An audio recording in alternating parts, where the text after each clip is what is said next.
اور پھر خاص طور پر انسان رزق کے لیے دعائیں کرتا رہے، کیونکہ سارے خزانے تو اللہ کے پاس ہیں، وہ جب جس کو جتنا چاہے عطا کر سکتا ہے۔ اس کے لیے نبی صلی اللہ علیہ وسلم کی سکھائی ہوئی مسنون دعائیں بہت ہی بہترین ہیں۔ نبی صلی اللہ علیہ وسلم ہر روز صبح فجر کی نماز کے بعد یہ دعا پڑھتے تھے، اللہم انی اسألک علما نافعا ورزقا طیبا وعملا متقبلا۔ اے اللہ، میں تجھ سے علم نافع، طیب رزق یعنی پاکیزہ رزق اور مقبول عمل کا سوال کرتا ہوں، یعنی ایسے عمل کی توفیق دے جو تیرے ہاں قبول ہو جائے، تجھے پسند آ جائے۔ اور اس کے ساتھ ساتھ انسان کو حرام سے بچنے کی دعا کرنی چاہیے۔ دعائیں آپ کے ساتھ شیئر کریں گے۔ اللہ سبحانہ و تعالیٰ فرماتے ہیں وَقَالَ رَبُّكُمُ ادْعُونِي أَسْتَجِبْ لَكُمْ، تمہارا رب کہتا ہے کہ تم مجھ سے دعا مانگو، میں تمہاری دعا قبول کروں گا۔ تو انسان کسی بھی قسم کی جب مشکل میں ہو، خواہ وہ بیماری ہو، روحانی یا ذہنی پریشانی ہو، اولاد کی طرف سے کوئی پریشانی ہو یا مالی پریشانی ہو، تو ان تمام مواقع پر انسان کو اپنے رب ہی کو پکارنا چاہیے۔ یہ اللہ تعالیٰ کا وعدہ ہے کہ قُلِ اللَّهُ يُنَجِّيكُم مِّنْهَا وَمِن كُلِّ كَرْبٍ، اللہ تم کو اس وقتی تکلیف اور ہر قسم کی تکلیف سے نجات دیتا ہے، تو ہمیں اللہ تعالیٰ ہی کو پکارنا چاہیے۔ پھر اسی طرح اللہ تعالیٰ کو پکارنے سے پہلے اللہ تعالیٰ کی تعریف اور تعریف کے بے پناہ کلمات، اللہ تعالیٰ کی تعریف کے کلمات اتنے زیادہ ہیں کہ اگر انسان ان کو ساری زندگی بھی شمار کرتا رہے تو شمار نہ کر سکے۔ اس لیے نبی صلی اللہ علیہ وسلم نے تعریف کے جو کلمات سکھا دیے ہیں، اگر انسان ان کو سیکھ لے، ان کو یاد کر لے اور ان کے مطابق اللہ تعالیٰ کی تعریف کرے تو اس سے بہتر کوئی چیز نہیں ہو سکتی۔ تو تعریف کے یہ کلمات جو نبی صلی اللہ علیہ وسلم نے ہمیں سکھائے، اللہ اکبر کبیرہ والحمد للہ کثیرہ وسبحان اللہ بکرۃ واصیلا، اللہ سب سے بڑا ہے، بہت ہی بڑا، اور سب تعریفیں اللہ تعالیٰ ہی کے لیے ہیں، اور میں صبح و شام اللہ کی پاکی بیان کرتا ہوں۔ اور حق بھی یہی ہے کہ انسان صبح و شام اللہ سبحانہ وتعالیٰ کی تعریف بیان کرے، اس کو ہر عیب اور نقص سے پاک قرار دے، کیونکہ وہ ہے ہی اس لائق اور یہ اس کا حق ہے۔ جہاں تک قرض دینے لینے کی بات ہے تو اس سلسلے میں ہمارا دین کیا کہتا ہے، چند باتیں اس سے متعلق عرض کریں گے۔ سب سے پہلے تو یہ کہ جب کوئی شخص ضرورت مند ہو، محتاج ہو اور قرض مانگے تو اسے قرض دینا چاہیے، کیونکہ کسی کی ضرورت پوری کرنا اللہ تعالیٰ کو بہت پسند ہے۔ پھر اسی طرح قرض لینے اور ادا کرنے کے بھی کچھ آداب ہیں۔ سب سے پہلی بات تو یہ کہ حتی الامکان کوشش کی جائے کہ انسان قرض لینے سے بچے، کیونکہ قرض لینے سے عموماً محبت کے رشتے اور تعلقات ختم ہو جاتے ہیں۔ ویسے بھی جب دوسرے انسان کو یہ پتہ چلتا ہے کہ قرض لینے والا یا مانگنے والا محتاج ہے تو اس کے ضرورت مند ہونے کی وجہ سے یا اس کی مالی حیثیت کی کمی کی وجہ سے دوسرے کے دل میں اس کے مقام میں کمی آ جاتی ہے۔ تو اس لیے اس چیز سے حتی الامکان انسان بچے، اور پھر ہر معاملے میں انسان اللہ تعالیٰ ہی سے مانگے اور کوشش کرے کہ وہ لوگوں سے قرض نہ لے۔ لیکن پھر بھی انسان ہے، انسان کے لیے مالی معاملات، مالی مشکلات اس کے لیے ایک آزمائش ہوتی ہیں، ایک امتحان ہوتی ہیں، اسے دوسروں سے مانگنے کی ضرورت پیش آ جاتی ہے۔ تو ایسی صورت میں انسان صرف جائز ضرورتوں کے لیے مانگے، عیاشی کے لیے یا صرف خواہشات کی تکمیل کے لیے قرض نہ لے کسی سے۔ یہاں تک اس چیز سے روکا گیا ہے کہ اگر کوئی شخص حج پہ جانے کی بھی، یعنی اتنے بڑے نیک کام کی بھی خواہش رکھتا ہے اور اس کے لیے وہ قرضہ لینا چاہتا ہے تو اس سے منع کیا گیا۔ طارق بن عبد الرحمن سے مروی ہے کہ انہوں نے نبی صلی اللہ علیہ وسلم کے صحابی عبداللہ بن ابی اوفا سے سوال کیا کہ ایک شخص نے حج نہیں کیا، کیا وہ حج کے لیے قرض لے سکتا ہے؟ تو انہوں نے کہا کہ نہیں، یعنی حج جیسے نیک کام کے لیے بھی قرض نہیں لینا چاہیے۔ پھر اسی طرح قرض سے پاک ہونا جنت میں داخلے کی ضمانت ہے۔ نبی کریم صلی اللہ علیہ وسلم نے فرمایا، جس شخص کی روح اس کے جسم سے اس حال میں جدا ہو کہ وہ 3 چیزوں سے بری ہو تو وہ جنت میں داخل ہوگا: تکبر، قرض اور مال غنیمت میں خیانت۔ یعنی جو شخص ان 3 چیزوں سے بچ گیا وہ نجات پا گیا۔ پھر اسی طرح یہ ہے کہ بعض اوقات انسان کسی شرعی مقصد کے لیے قرض لیتا ہے، یعنی حقیقی ضرورت کے لیے قرض لیتا ہے، تو ایسی صورت میں عبداللہ بن جعفر فرماتے ہیں کہ رسول اللہ صلی اللہ علیہ وسلم نے فرمایا اللہ تعالیٰ قرض لینے والے کے ساتھ ہے، یعنی اگر کوئی واقعی حقیقی جائز ضرورت کے لیے لیتا ہے تو اللہ تعالیٰ اس کی مدد کرتے ہیں یہاں تک کہ وہ اپنا قرضہ ادا کرے، بشرطے کہ قرضہ ایسے مقصد کے لیے نہ ہو جو اللہ تعالیٰ کو ناپسند ہو۔ یعنی اس سے یہ بھی پتہ چلتا ہے کہ کسی ناجائز مقصد کے لیے، کسی حرام کام کے لیے اور محض خواہشات کی تکمیل کے لیے قرض نہ لیا جائے، اور اگر انسان جائز ضرورت کے لیے لیتا ہے اور پھر واپس کرے گا اور کرنے کی نیت رکھتا ہے تو اللہ سبحانہ و تعالیٰ اس کی مدد فرمائے گا۔ پھر اسی طرح یہ بھی یاد رکھنا چاہیے کہ انسان قرض لینے کے بعد اس کو ادا کرنے کی فکر کرے، کیونکہ جب انسان کسی کو قرض دینے کی یعنی قرض لوٹانے کی صلاحیت رکھتا ہو اور پھر قرض واپس نہ کرے تو ایسا کرنا بہت بڑا ظلم ہے۔ رسول اللہ صلی اللہ علیہ وسلم نے فرمایا قرض ادا کرنے میں مالدار کی طرف سے ٹال مٹول کرنا ظلم ہے، اور اگر تم میں سے کسی کا قرض کسی مالدار کے حوالے کیا جائے تو اسے قبول کرے، یعنی قرض خواہ کو کہا جائے کہ کسی دوسرے نے میرا قرض دینا ہے اس سے لے لو تو وہ مان جائے۔ پھر اسی طرح یہ ہے کہ آپ صلی اللہ علیہ وسلم نے اس بات کی بھی تلقین فرمائی کہ انسان جب قرض واپس کرے تو اچھے طریقے سے، بھلے طریقے سے، خوش دلی کے ساتھ دوسرے کو ستائے نہیں۔ پھر اسی طرح یہ ہے کہ ہمیں یہ بھی تلقین کی گئی ہے کہ جس کا قرض ادا کرنا ہو یعنی جس کا قرض لوٹانا ہو اس کو ہدیہ قبول نہیں کرنا چاہیے۔ ابو بردہ کہتے ہیں کہ میں مدینہ حاضر ہوا تو میں نے عبداللہ بن سلام رضی اللہ عنہ سے ملاقات کی۔ انہوں نے کہا آؤ تمہیں میں ستو اور کھجور کھلاؤں گا، اور تم ایک بازمت مکان میں داخل ہو گئے، کہ رسول اللہ صلی اللہ علیہ وسلم بھی چونکہ وہاں تشریف لے گئے تھے اس لیے انہوں نے اس کو بازمت کہا۔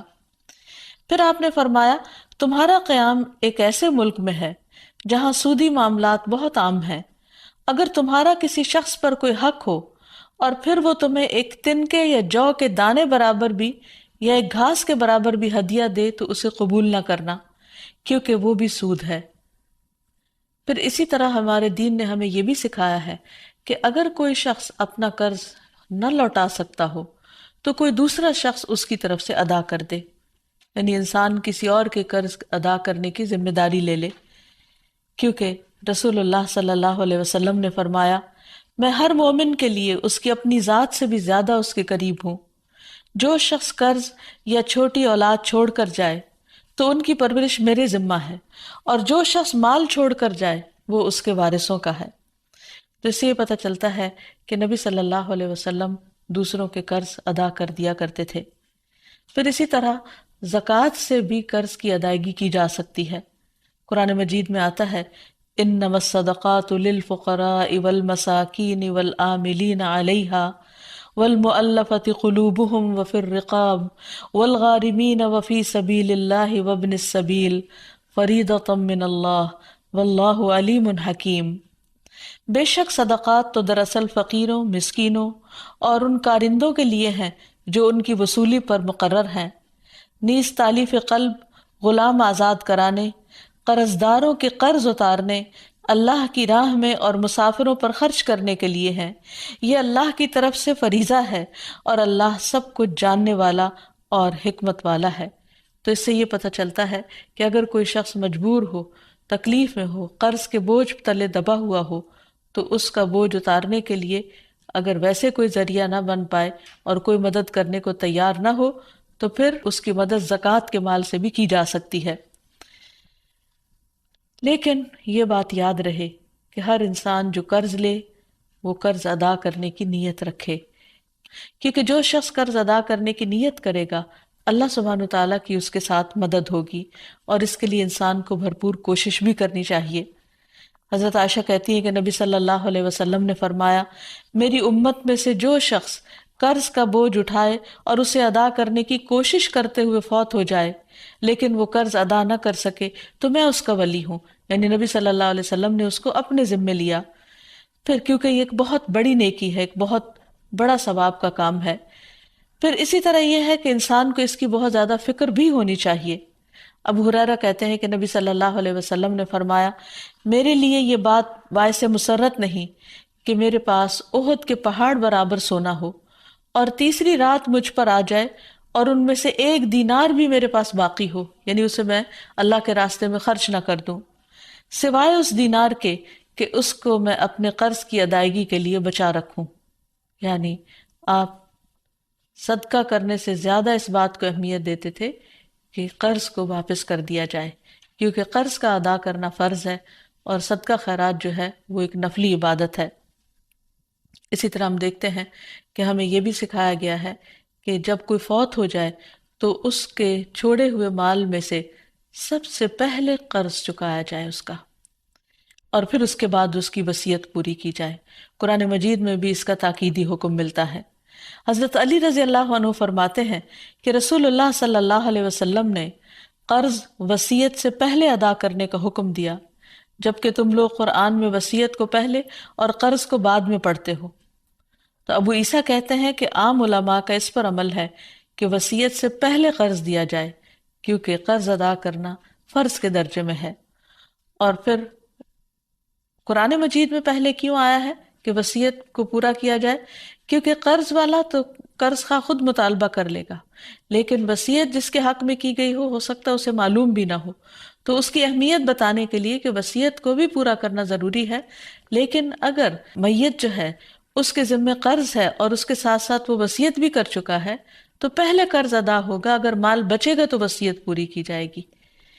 پھر اسی طرح یہ ہے کہ اگر کوئی شخص قرض ادا نہیں کرتا تو اس کی روح اس کی وجہ سے قید میں ہوتی ہے۔ سمرہ کہتے ہیں کہ رسول اللہ صلی اللہ علیہ وسلم نے ہمیں خطبے میں فرمایا، کیا یہاں بنی فلاں کا کوئی شخص ہے؟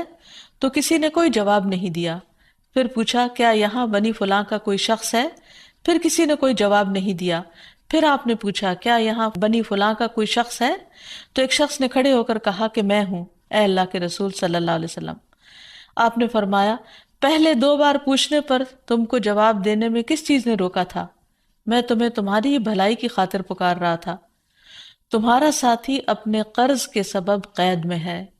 سمرہ کہتے ہیں، میں نے اسے دیکھا کہ اس شخص نے اس کا قرض ادا کر دیا، یہاں تک کہ کوئی اس سے اپنا قرض مانگنے والا نہ بچا۔ یعنی آپ صلی اللہ علیہ وسلم نے اس بات کا اہتمام کیا کہ میت کی روح کو آزاد کرانے کے لیے اس کے قرضے چکا دیے جائیں۔ یاد رہے کہ شہید سے بھی قرض معاف نہیں۔ عبداللہ ابن عمرو ابن العاص کہتے ہیں کہ رسول اللہ صلی اللہ علیہ وسلم نے فرمایا، شہید سے سوائے قرض کے سب گناہ معاف کر دیے جاتے ہیں۔ نبی صلی اللہ علیہ وسلم نے ایسے شخص کا جنازہ پڑھانے سے انکار کر دیا جس کے ذمہ قرض تھا۔ ابو ہریرہ کہتے ہیں کہ نبی صلی اللہ علیہ وسلم کے پاس جب کوئی جنازہ لایا جاتا تو آپ پہلے یہ سوال پوچھتے کہ کیا اس شخص پر کوئی قرض ہے؟ اگر لوگ کہتے کہ ہاں تو آپ پوچھتے کہ اسے ادا کرنے کے لیے کیا اس نے کوئی مال چھوڑا ہے؟ اگر لوگ کہتے کہ ہاں تو آپ اس کی نماز جنازہ پڑھا دیتے، اور اگر جواب میں نہ بولتے تو نبی صلی اللہ علیہ وسلم فرماتے کہ اپنے ساتھی کی نماز جنازہ خود پڑھ لو۔ یہ اس وجہ سے کہ لوگوں کو اس بات کا احساس ہو کہ قرض موت کے بعد بھی انسان کے لیے باعث وبال ہے اگر ادا نہ کیا جائے۔ پھر اسی طرح جو قرض ادا نہ کرنے کی نیت سے قرض لے، ایسے شخص کی بہت مذمت کی گئی ہے۔ نبی صلی اللہ علیہ وسلم نے فرمایا، جو کوئی لوگوں کا مال قرض کے طور پر ادا کرنے کی نیت سے لیتا ہے تو اللہ تعالیٰ بھی اس کی طرف سے ادا کرے گا، یعنی اللہ تعالیٰ مدد فرمائے گا اس کی۔ اور جو کوئی نہ دینے کی نیت سے لے کہ دینا نہیں، بس دوسرے کا مال ہتھیا لو قرض کے بہانے، تو اللہ تعالیٰ اس کو تباہ کر دے گا۔ رسول اللہ صلی اللہ علیہ وسلم نے فرمایا، جو مرد بھی قرض لے اور اس کی نیت یہ ہو کہ قرضہ ادا نہ کرے گا تو وہ اللہ سے چور بن کر ملے گا۔ یعنی یہ معمولی بات نہیں ہے، بہت بڑا گناہ ہے اگر کوئی ایسی نیت رکھے۔